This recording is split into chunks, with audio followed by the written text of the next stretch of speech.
អ្នកណាមួយ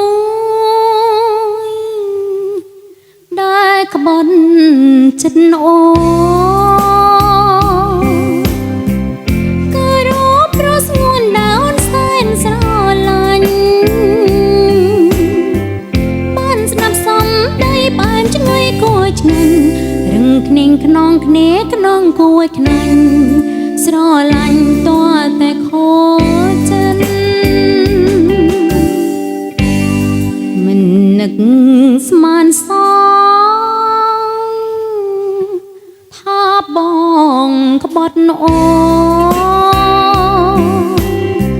ស្មានតែប្រស្ងួនស្រឡាញ់រូបអូនពិតមេឃធ្លាប់ស្រឡាំងឡងផ្ដោជាងងឹនកិនតែគួរឲ្យឈឺចិត្តបំភ្លេចមិនបានរត់ដល់ក្បន់ចិត្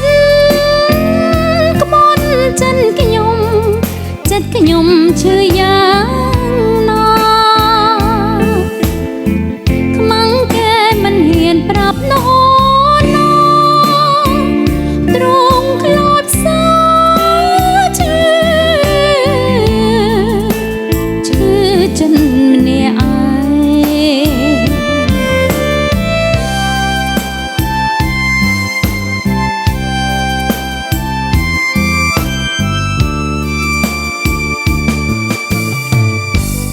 តែ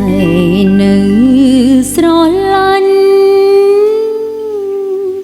នៅនឹងនៅស្ដាតែដូចជាឆ្ងាយផ្កាយរលើវេហាពពកចេញជូនអស់ហើយក្តីស្នេហាទាំងរលកលាយទឹកនេត្រាកាន់ទូស្នេហាក្បត់ចិត្ត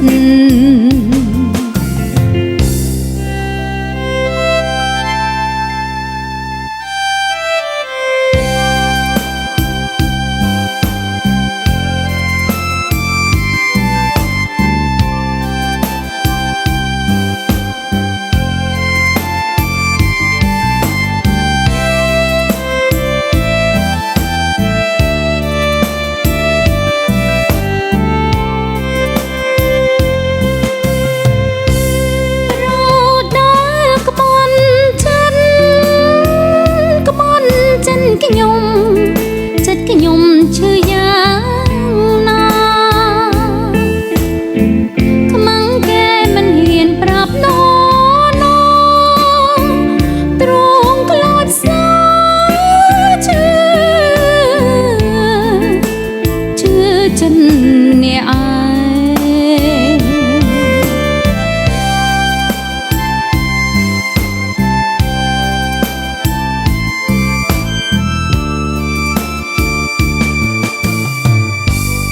តែនៅ